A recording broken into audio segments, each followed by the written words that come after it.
السلام علیکم ورحمۃ اللہ وبرکاتہ جی محترم بھائیو، تھوڑا اپنا چینل میرا سونا پنجاب آفیشل جس کے اندر پاکستان پنجاب دی اچھی سیر و تفریح تانوں کروائی جاندی ہے۔ تو اج اسی موجود ہاں کھڈیاں بائی پاس تے چونیاں نو بائی پاس جڑا جاندا ہے، اتھے منڈی لگی ہوئی بکریاں دی۔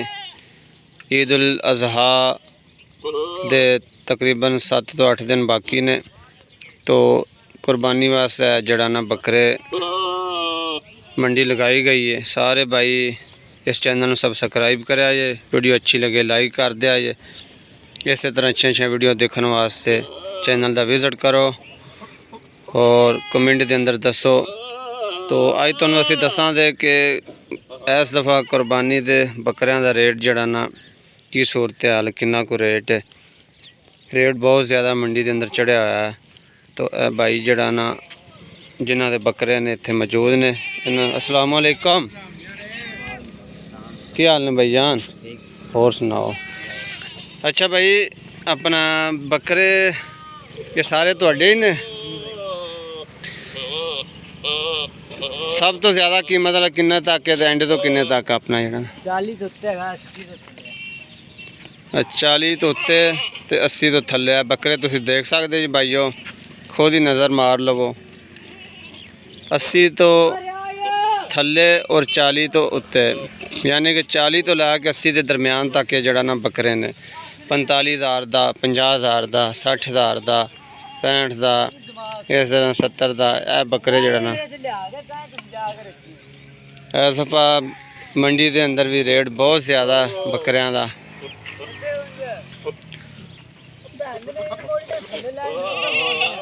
تو اے دیکھ سکتے جی جڑا نا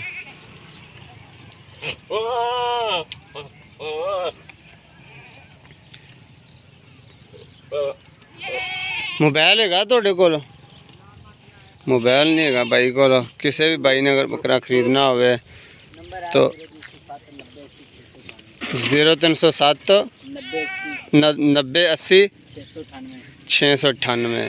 اے بھائی دے بکرے نے، نمبر بھی تسی سن لے تو کمنٹ دے اندر دسو، خصوصی بھائیاں نوں ڈسکاؤنٹ دیتی جائے دی جڑا نا۔ اس ویڈیو دے تھرو کوئی بھی بھائی آوے دا پیار محبت کر کے جڑا نا بھائی پیار محبت کرن دے۔ تو اے دیکھ سکتے ماشاءاللہ اے کافی بکرے جڑا نا، اس تو علاوہ سامنے بھی لگے ہوئے ہیں بکرے،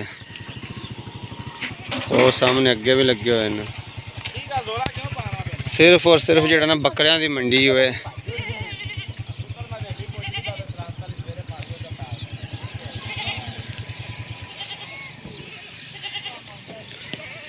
سامنے بھی تن دکھا دیے، ایک ہی جڑا نا بھائی ہے، انہاں دے سارے بکرے نے جنہ دا نمبر تانوں دس دیتا گیا ہے، یہ سارے بکرے انہاں دے نے۔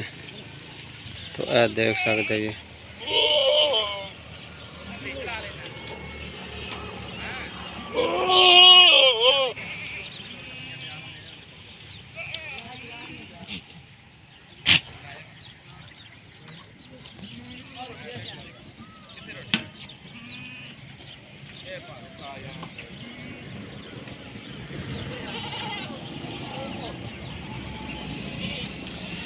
تو ٹھیک ہے بھائیو، اجازت دیو، نیکسٹ ویڈیو کا انتظار کرو۔ اینڈ سے پھر میں گزارش کراں بھائیاں اگے کہ یہ ویڈیو تواڈے واسطے خاص بنائی دی، چینل سبسکرائب کر دیا جی۔ اللہ پاک تانوں جزائے خیر دے۔ اسی طرح اچھی ویڈیو دیکھتے رہو اور پاکستان کی سیر و تفریح کرتے رہو۔